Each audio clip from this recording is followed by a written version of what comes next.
Magandang hapon po sa ating lahat at happy Sabbath. So kung gusto nyo pong masundan ang aking binabasa, makikita po ito sa volume 2 ng Mind, Character, and Personality, chapter 44, na may pamagat na The Laws Governing the Mind. So, about pa rin to siya sa health lecture. At isa to sa mga topic na dinadala namin during Youth Speaks. So, even though na ilang beses itong narinig ng mga kasamahan ko, I will still speak in Tagalog para maintindihan po nila, maliban na lang po kay Kuya Jeff.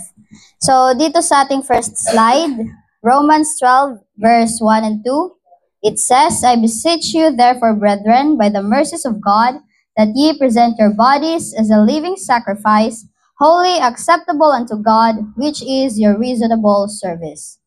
Sa 2, and be not conformed to this world, but be transformed with the renewing of your mind, that ye may prove what is that good and acceptable and perfect will of God. So, dito sinasabi sa Romans na kung gusto nating baguhin yung pamumuhay natin ay kinakailangang unahin natin sa pagbago yung ating pag-iisip. So, kasi kahit na sa ating katawan, 90% ng illness ay nagmumula sa ating pag-iisip. So, kung gusto nating baguhin ang ating lifestyle, ay kinakailangan na unahin natin sa pagbabago ng way natin ng thinking. So, dito po sa kasunod, so ito po yung mga law na nag-govern sa ating mga pag-iisip. So, ang pinakauna is the law of cause and effect. So, dito sa Proverbs 26 verse 2, it says, the curse causeless shall not come. So, lahat ng bagay na nangyayari ay hindi siya mangyayari kung wala siyang dahilan. So, kapag iniisip natin na, ba't kaya nangyari sa akin ang bagay na to? So, ang itanong natin is, ano ang ginawa ko para mangyari sa akin ang mga bagay na to? So, wag nating gawing incomplete yung question na bakit nangyari sa atin yung mga bagay-bagay. So, lagi nating i-include kung ano yung ginawa natin at bakit napunta yun sa atin.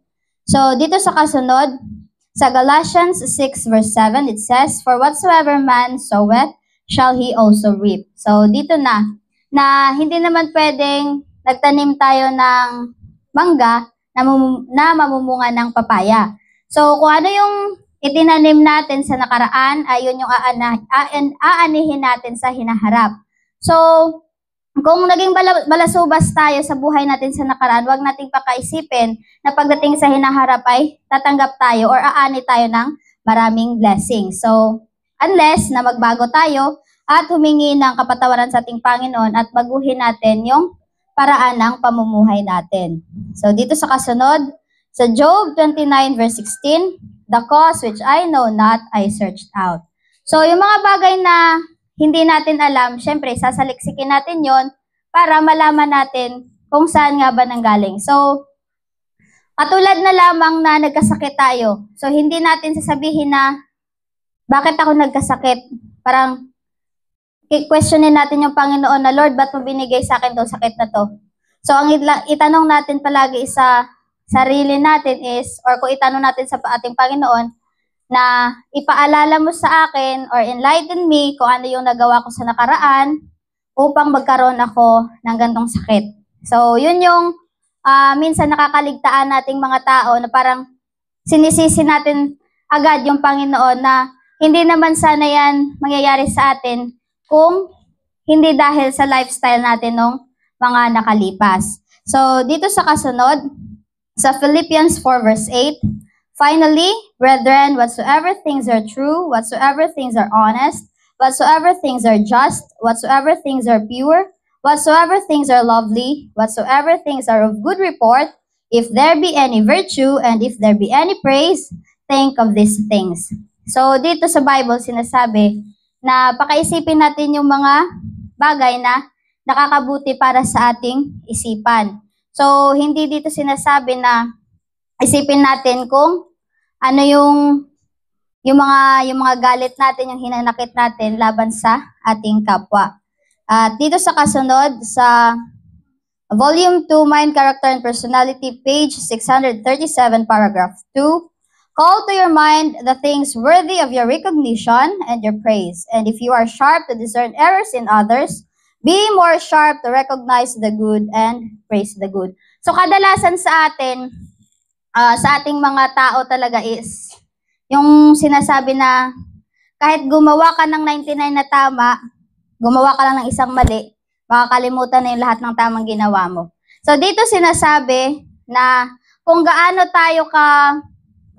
ka-sharp yung isip natin para makita yung mali sa ating kapwa, ay sana mas maging sharp tayo para makita yung tama sa ginawa niya at i-appreciate natin yung tama. So kahit nga sa pagsaway, ay kinakailangan na hindi pwedeng lahat ng mali, yun lang yung sasabihin mo. Di ba nga sinasabi sa Adventist Home, if I'm not mistaken, na bago ka magsabi ng isang mali doon sa isang kapwa, ay kinakailangan na napansin mo yung mga tamang ginawa niya. Hindi yung kinakalimutan mo yung tamang ginawa niya, tapos kapag nagsasalita ka or nagsasaway ka sa kanya is puro mali yung nakikita mo. So dito, we must look on the faults of others, not to condemn, but to restore and heal. So lagi nating pakaisipin na kung nagsasaway ba tayo is ano yung point natin. Ang point ba natin is para mapahiya si kapatid? Or ang point natin is gusto natin siyang manumbalik doon sa daan na pinapalakaran ng Diyos para sa kanya. So dito, kung we must look on the fault of others, not to condemn, but to restore and heal. So pagsisikapan natin na sa bawat pagsaway natin, yung pagsaway natin ay maglilid sa Kanya upang manumbalik siya doon sa Panginoon. At dito sa kasunod, choice to love.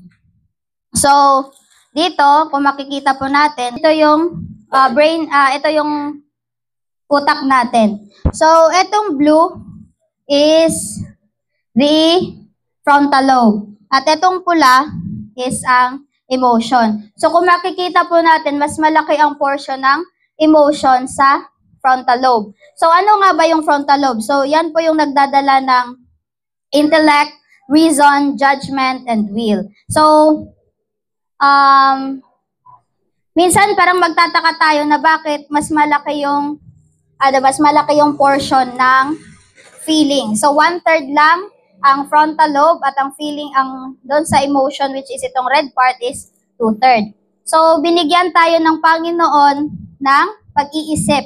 At dito, magsisikapin natin na hindi ma-overpower ni emotion yung ating frontal lobe. So minsan, naiisip natin na, ay mas malaki kasi yung portion ng feeling part ng brain kaysa doon sa frontal lobe. Kaya parang i-justify natin na maging ang actions natin is based on emotion. So, lagi lang po natin pakatandaan na every feeling is valid but not every action. So, may karapatan kang masaktan or may karapatan kang maramdaman yung mga bagay na nararamdaman mo, pero wala kang karapatan na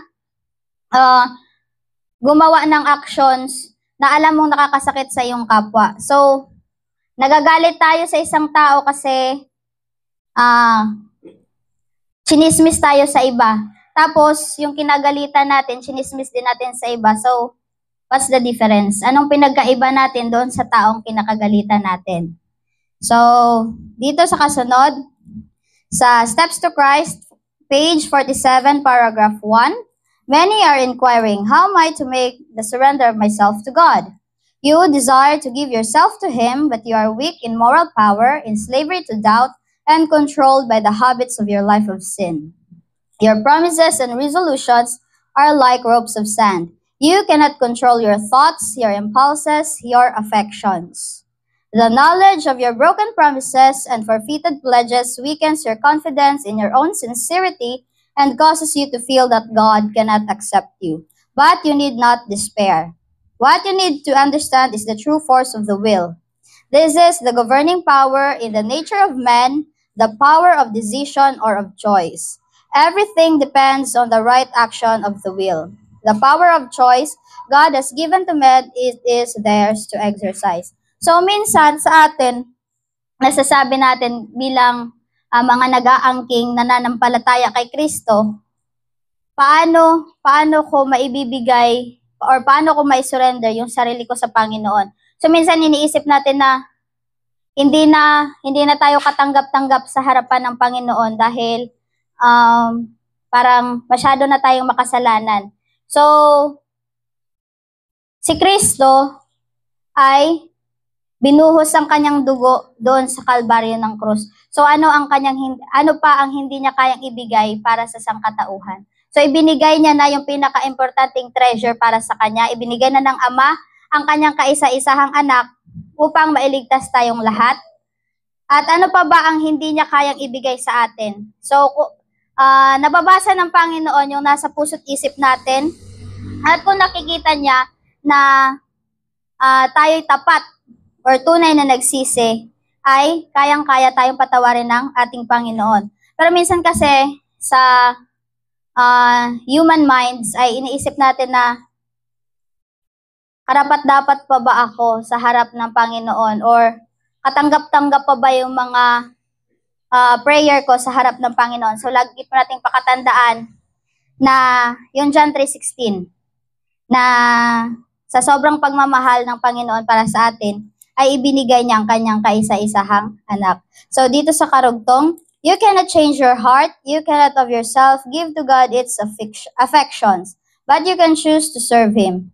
You can give Him your will, He will then work in you to will and to do according to His good pleasure. Thus, your whole nature will be brought under the control of the Spirit of Christ, your affections will be centered upon Him, your thoughts will be in harmony with Him. So dito, hindi natin kayang baguhin yung ating mga puso. Hindi natin maibigay sa Panginoon yung ating mga affections. Pero dito sinasabi na pwede nating piliin na pagsilbihan siya. At dito, sa pamamagitan ng pagsisilbi natin sa Panginoon, ay maibibigay natin sa Kanya ang ating will at doon siya ang magtatrabaho sa atin upang tayo ay Kanyang gamitin para sa Kanyang gawain. At habang unti-unti sa tulong ng Panginoon na na-embrace na natin yung gawain, ang Panginoon sa pamamagitan ng Holy Spirit, siya na yung kikilos sa atin. At ang ating affections ay mas-centered lamang sa Kanya at tayo ay maging harmonized kay Kristo. So dito sa kasunod, sa choice to forgive. So dito sa 1 Peter chapter 5 verses 6 to 10, humble yourselves therefore under the mighty hand of God, that He may exalt you in due time, casting all your care upon Him, for He careth for you. Be sober, be vigilant, because your adversary the devil, as a roaring lion, walketh about seeking whom he may devour. Whom resist steadfast in the faith, knowing that the same afflictions are accomplished in your brethren that are in the world. But the God of all grace, who hath called us unto His eternal glory by Christ Jesus, after that ye have suffered a while, make you perfect, establish, strengthen, settle you. So dito, katulad nga ng sinasabi kanina, na kung gusto mong baguhin ang takbo ng buhay mo, sisimulan mo sa pagbago ng pag-iisip. So dito, katulad na lamang na nasaktan tayo ni kapatid or na-offend tayo ni kapatid, ay hindi natin kailangang pakaisipin ng paulit-ulit na sinaktan ako ni kapatid, kailangan ma-recognize, kailangan natin lagi ng validation sa mga nararamdaman natin. So dito, kapag na-offend tayo ni kapatid or nasaktan tayo ni kapatid, ay lalapit tayo sa kanya at sasabihin natin sa kanya kung ano yung dahilan kung bakit na-offend tayo. Kasi minsan, hindi tayo aware na naka-offend na pala tayo. Tapos, yung na-offend natin, galit na sa atin. And then, ang ending, parang sa pamamagitan mo, nagkasala yung kapatid mo dahil hindi ka aware doon sa actions mo, nagalit siya sa'yo. Kaya, nagkasala siya kasi nagalit siya sa'yo. But then, kapag di ba kasi meron counsel sa Bible na kapag na-offend tayo ni kapatid, tayo mismo yung lalapit sa kanya. Kasi ang hirap naman nung hindi ko alam na nagkasala ako sa'yo, galit na galit ka sa akin. Sa akin, wala akong alam. So, lalapit ka doon sa naka-offend sa'yo para yung mga pag-iisip at yung hatred sa puso natin ay mawala. Kasi dito sinasabi na kailangan nating maging mapagbantay kasi ang ating kaaway ay parang gutom na leon at naghahanap ng kanyang makakain. So, sana hindi tayo yung makain ng leon na gutom dahil tayo ay nagpadala sa kanyang temptation. Dito po sa kasunod, if we keep uppermost in our minds the unkind and unjust acts of others, we shall find it impossible to love them as Christ loved us. But if our thoughts dwell upon the wondrous love and pity of Christ for us, the same Spirit will flow out to others. So kung lagi nating tinatatak sa isip natin na ito si kapatid, palagi akong sinasaktan ito, palagi akong inoffend ito. So hindi natin maipapakita sa kanya yung pagmamahal na ipinaranas ni Kristo sa atin. We should love and respect one another, notwithstanding the faults and imperfections that we cannot help seeing. Humility and self-distrust should be cultivated, and a patient tenderness with the faults of others. This will kill all narrowing selfishness and makes us large-hearted and generous. So, dito kinakailangan na mahalin at irespeto natin ang bawat isa kasi tayo ay mga fallen nature. So, lahat tayo may pagkakamali, lahat tayo may kahinaan. At dito, sinasabi na kailangan mahalin at irespeto natin ang ating kapwa kahit na sa mga kahinaan na nakikita natin sa kanya. So, hindi natin kailangan na pag nagkamali si kapatid ay magagalit agad tayo. So, parang mahirap siyang it is easier said than done. Ika nga, na ang dali lang magsalita. Pero pag tayo na yung nasa sitwasyon, nahihirapan din tayo kung paano gawin. Pero sa tulong ng Panginoon, naway ma-accomplish natin yung mga bagay-bagay para may paranas natin sa kapwa natin, lalo na doon sa mga taong hindi pa nakakakilala kay Kristo ang kanyang pagmamahal sa sanlibutan. At dito sa kasunod, sa Matthew 6 verse 12, forgive us our debts as we also have forgiven our debtors. So patawarin mo kami gaya ng pagpatawad namin sa nagkasala sa amin. So dito sa kasunod sa Matthew 7 verse 2, for with the judgment you pronounce you will be judged, and with the measure you use it will be measured to you. So nakakatakot isipin na dito sinasabi sa Matthew 7 na kung anong panghuhusga mo doon sa tao, ayon yung panghuhusgang gawin ng Panginoon sa iyo. At dito sinasabi, at kung anong measure ang ginamit mo doon sa tao, ayon din yung gagamitin ng Panginoon sa iyo. So minsan, nasa likas na talaga natin yung pagiging judgmental, na hindi pa nga natin alam kung ano yung behind the scene, kung ano yung dahilan, ba't nagawa ni kapatid yung mga bagay na yon. So, nasa ano na talaga natin yan na napakadali nating manghusga. So dito sa Matthew 7 verse 2, lagi nating pakatandaan na kung paano natin hinusgahan yung ating kapwa ay ganun din tayo huhusgahan. At dito sa kasunod, ang ika-4 na law is words affects feelings.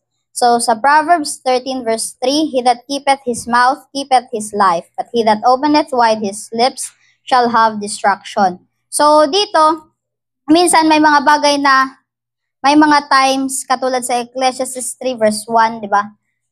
Na lahat ng bagay ay may, for in everything there is a season, and a time for every purpose under the heaven. So hindi natin kailangan sa lahat ng panahon magsalita, dahil minsan yung sasabihin natin ay hindi pala yung kailangan ng kapatid natin. Katulad na lamang ng kapag may problema si kapatid, hindi pa nga tayo nakikinig kung ano yung problema niya, ang dami na nating advices. So, hindi natin alam na by just being there, sa pamamagitan pa lamang ng presensya mo, ay malaking tulong na yun. Minsan, hindi kailangan ng salita. Maging andyan ka lang ay okay na. So, ganun din po dito sa Proverbs 13:3 na hindi sa lahat ng panahon ay kailangan nating magsalita. Kailangan nating may masabi.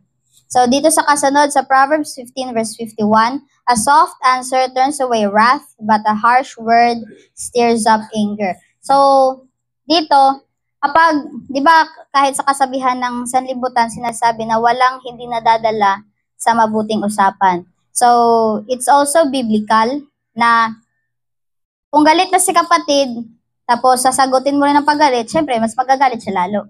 Pero kung kahit gaano pa siya kagalit, kung kakausapin mo siya ng maayos, unti-unting malulusaw yung galit niya upang kayo ay makapag-usap ng masinsinan. So, dito sa kasunod, sa Proverbs 29 verse 11, a fool uttereth all his mind, but a wise man keepeth it in till afterwards. So, maging matalino sana tayo na katulad nga ng sabi ko kanina, hindi sa lahat ng panahon ay kailangan nating maging mema, yung may masabi lang sa bawat sitwasyon. Yung kailangan, titingnan din natin kung yung sasabihin ba natin ay kakailanganin nung makikinig or minsan, kung kailangan ba nating magsalita. So, dito sa kasunod, sa fifth law, words reveal feelings. Sa Proverbs 23 verse 7, for as he thinketh in his heart, so is he.